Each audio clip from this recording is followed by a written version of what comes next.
Imaginemos por un momento una situación que parece sacada directamente del guión de uno de esos dramas modernos de televisión. O bueno, de un programa de telerrealidad sobre dinastías familiares. Ajá, esos donde todo es drama y traición. Exacto. Pensemos en dos parientes muy cercanos que, de repente, acumulan una cantidad de riqueza absolutamente inimaginable.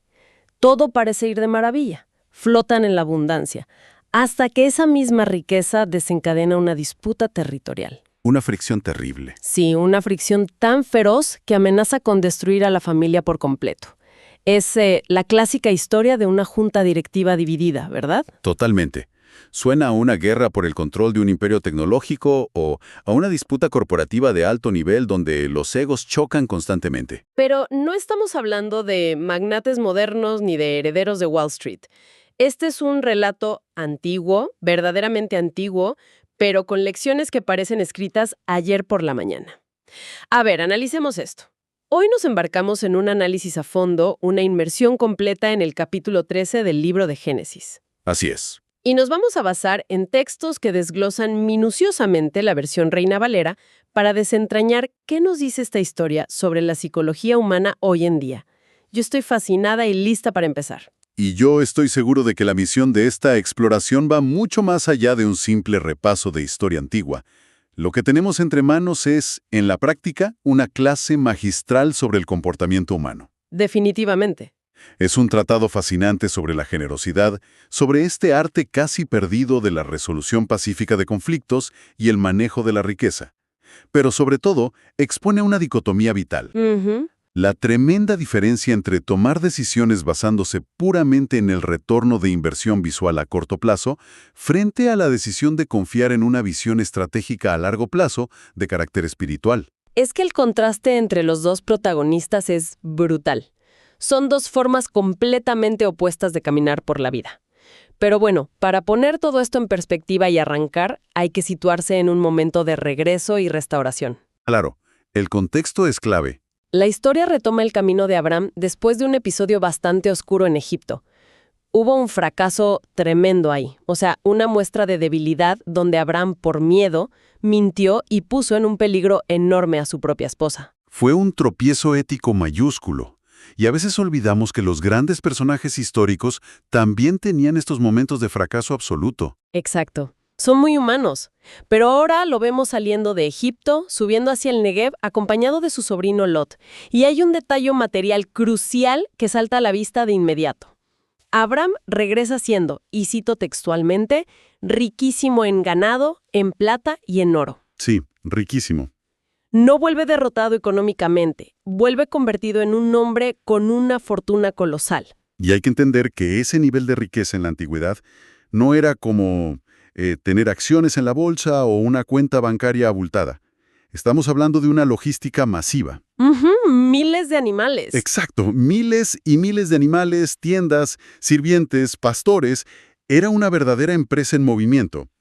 Pero antes de llegar al problema logístico que genera toda esa abundancia, hay un movimiento geográfico y espiritual de Abraham que resulta revelador. Sí, eso me llamó mucho la atención. No va a cualquier lugar al azar. Regresa exactamente al punto donde había estado al principio de su viaje, a un lugar entre Betel y Jai. Vuelve literalmente a la casilla de salida. Así es. Va al lugar exacto donde había construido un altar al principio, y allí invoca de nuevo el nombre de Jehová. Y esto marca un principio de vida fundamental. ¿Cuál sería? Representa una restauración espiritual completa. Muestra que, después de un fracaso moral profundo como el de Egipto, la prioridad absoluta no es ponerse a contar el oro o expandir el negocio, sino recalibrar la brújula interna. Claro. Es reparar esa comunión espiritual antes de siquiera intentar gestionar el éxito material. Es como si entendiera que sin esa base sólida, toda la plata y el oro del mundo no sirven de nada. Yo quedé muy impactada con esa prioridad. Pero claro, tener tanta riqueza tiene un peso. Y aquí es donde la trama se complica y se introduce este conflicto de la prosperidad. El problema del éxito. Exactamente. Resulta que Lot, el sobrino que viaja a su lado, también ha prosperado enormemente, de forma paralela. También tiene sus propios rebaños, sus tiendas, su propia mini empresa ganadera. Y el problema es de pura física. El espacio geográfico simplemente no da abasto. Es que la tierra no podía sostenerlos a los dos juntos. El pasto y el agua son recursos finitos, y en el Medio Oriente antiguo el agua vale más que el oro. Y como era de esperarse, en cualquier situación donde los recursos escasean y hay dos grupos compitiendo, comienzan las fricciones.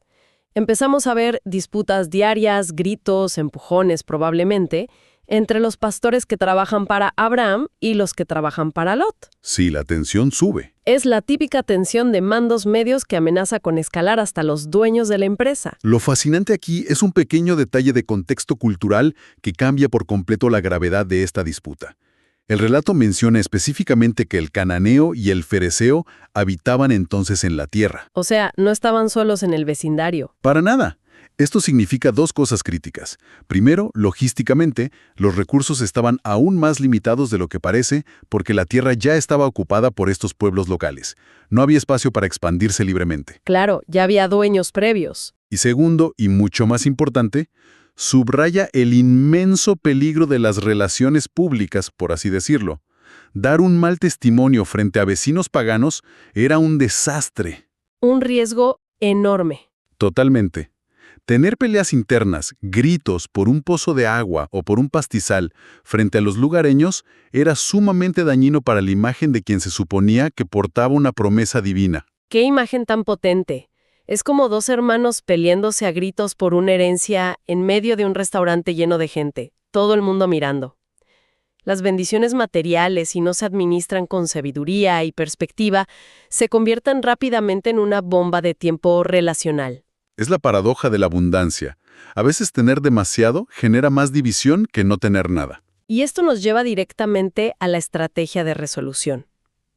Una verdadera lección de manejo de crisis y generosidad. Pensemos en la jerarquía de aquella época. La posición de Abraham es indiscutible. Él manda. Él es el tío, es el patriarca, el mayor en edad, el jefe absoluto del clan. Y a nivel espiritual es el receptor directo de la promesa. Por pura lógica humana, por sentido común y derecho legal, a él le correspondería ponerse firme y decir algo como: mira, Lot, yo soy el jefe, me quedo con el mejor baje y tú búscate la vida donde puedas. Tenía todo el derecho jerárquico de quedarse con lo mejor sin que nadie en esa cultura se atreviera a cuestionarlo. Pero hace exactamente lo contrario y es desconcertante. Abraham toma la iniciativa para establecer la paz y renuncia voluntariamente a su privilegio. Hay una frase que es el núcleo de este capítulo. Le dice a Lot: no hay ahora altercado entre nosotros dos porque somos hermanos. Básicamente le dice: elijamos la relación por encima de la razón. ¡Qué poderoso! Y luego hace algo impensable. Le ofrece a su sobrino toda la tierra por delante. Le da a elegir primero. Si Lot va a la izquierda, Abraham irá a la derecha, y viceversa. Es ceder el 51% de las acciones de la empresa familiar solo para mantener la paz. Yo honestamente me quedé sin palabras al analizar esto. Es un desprendimiento monumental y plantea una gran incógnita sobre la psicología humana. ¿Qué motiva a alguien a soltar el control de esa manera? Porque, seamos honestos, decirle a otra persona: toma lo que quieras, yo me arreglo con lo que sobre, va en contra de todo instinto de supervivencia financiera. Exactamente. Especialmente cuando hay tanto patrimonio en juego. Uno no regala el trabajo de toda su vida así nomás. Lo que emerge de este análisis es que la verdadera fe produce un tipo de humildad muy particular. Abraham no siente la necesidad de pelear por ventajas territoriales. No se aferra con uñas y dientes a lo que, a simple vista, parece la opción más rentable, porque su seguridad no radica en su propia capacidad para acaparar recursos. Claro, su fuente es otra. Su confianza está depositada en una promesa que va mucho más allá de la tierra física. Al priorizar la paz familiar sobre sus derechos económicos, demuéstrate quien confía en una provisión superior no necesita vivir a la defensiva ni entrar en el juego del sálvese quien pueda. Aquí es donde se pone muy interesante.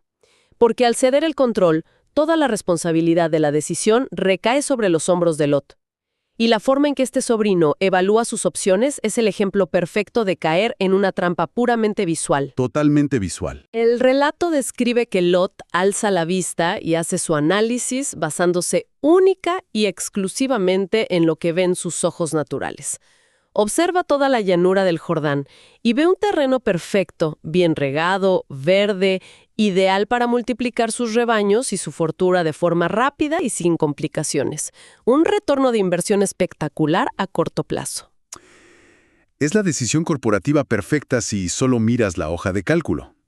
Pero las palabras que se usan para describir esa llanura desde la perspectiva de Lot son sumamente reveladoras sobre su estado interno. Se describe como el huerto de Jehová, como la tierra de Egipto. Esa mención a Egipto no es casualidad, ¿verdad? Para nada. Esa comparación es una radiografía de su corazón. Indica que Lot estaba buscando activamente un beneficio inmediato, un lugar que no requiriera fe, sino que ofreciera garantías visuales de éxito. Quería ir a lo seguro. Sí, al mismo tiempo, sugiere una peligrosa nostalgia. Su mente todavía añoraba las comodidades, la seguridad palpable y el sistema de ese mundo que acababan de dejar atrás en Egipto. Toma una decisión basada en una métrica de rentabilidad pura, ignorando cualquier otra variable a su alrededor.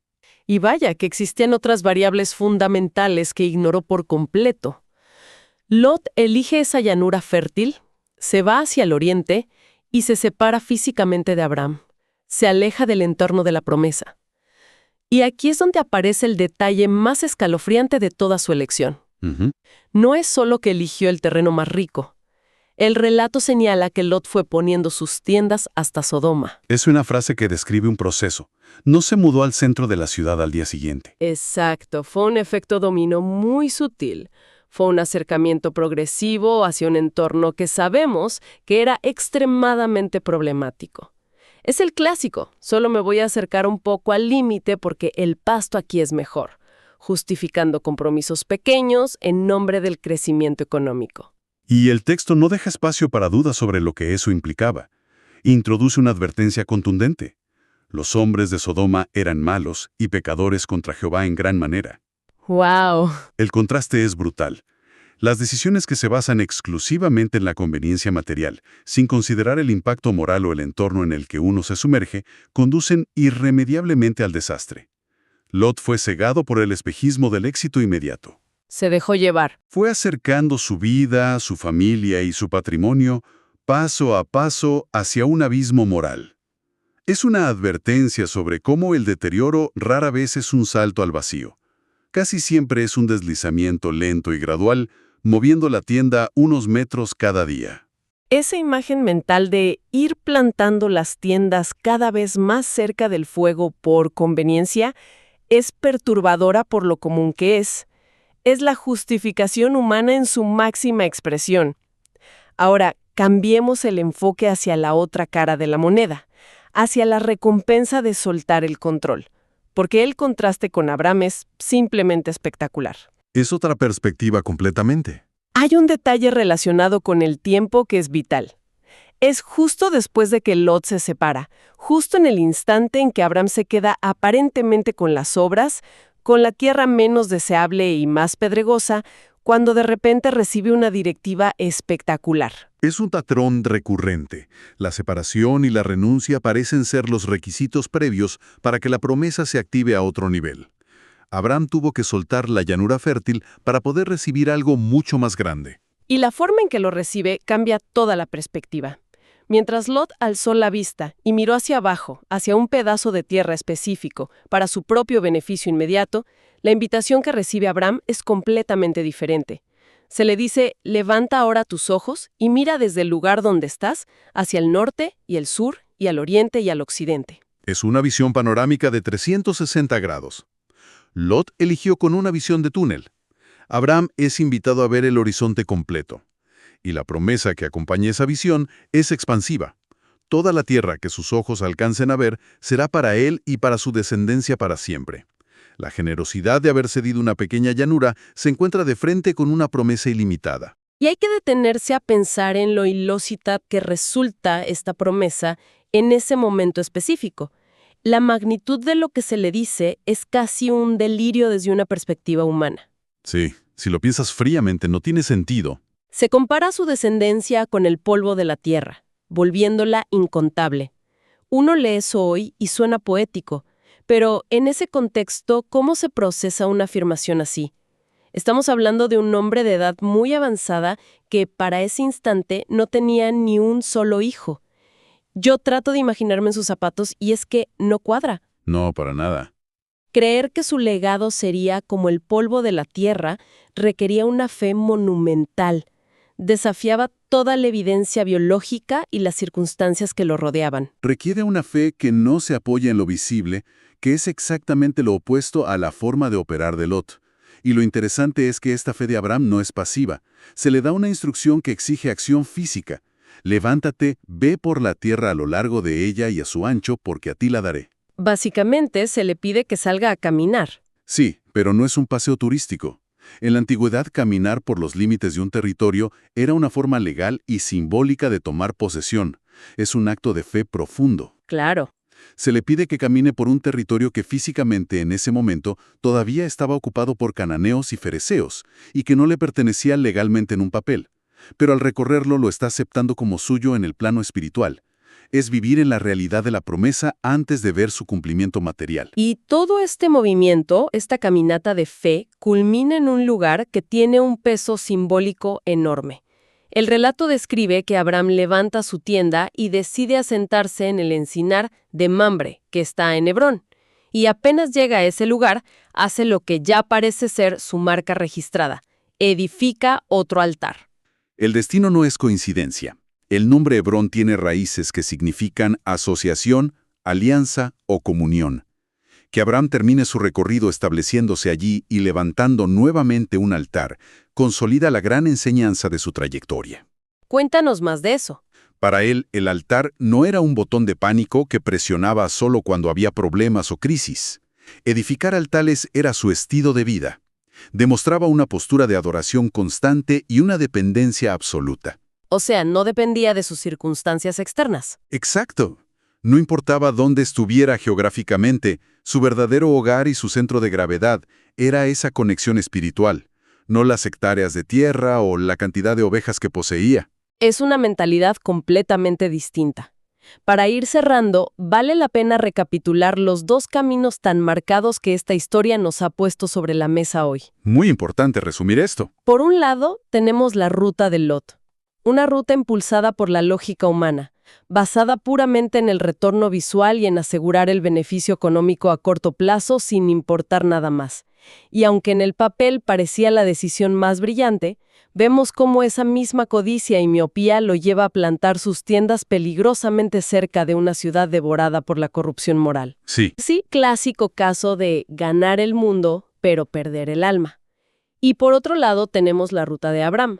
Una ruta motivada por una fe activa, cimentada en una humildad radical y en la disposición de ceder los propios derechos para mantener la paz. Y el resultado de esa aparente pérdida, de quedarse con lo que nadie quería, es una comunión inquebrantable y la expansión de un legado eterno. Si conectamos esto con el panorama general de la experiencia humana, nos encontramos de frente con la gran paradoja de la generosidad. Es un principio contraintuitivo. ¿En qué sentido? En que cuando existe la disposición real de soltar aquello que consideramos nuestro, cuando priorizamos la integridad de las relaciones y elegimos confiar en que no necesitamos aferrarnos a todo para sobrevivir, paradójicamente terminamos recibiendo una abundancia mucho mayor. Es verdad. Quien opera desde la fe puede moverse desde un lugar de abundancia interna, lo que neutraliza por completo esa ansiedad tóxica que produce la sensación de escasez constante. Y esto deja flotando una reflexión profunda, que resuena con una vigencia increíble para el mundo en que vivimos. En una cultura que constantemente aplaude el éxito rápido, que premia la astucia para tomar siempre la mejor parte y que se deja encandilar fácilmente por las apariencias más brillantes, vale la pena hacer una pausa. Totalmente de acuerdo. Cabe preguntarse con cuánta frecuencia las grandes oportunidades de la vida moderna se parecen demasiado a la llanura del Jordán. Oportunidades que lucen visualmente perfectas, repletas de promesas de crecimiento fácil y atajos hacia el éxito, pero que en el fondo podrían esconder un costo moral y relacional devastador para quienes, seducidos por la vista, deciden ir plantando sus tiendas demasiado cerca del peligro. Es para pensarlo dos veces antes de elegir el camino fácil.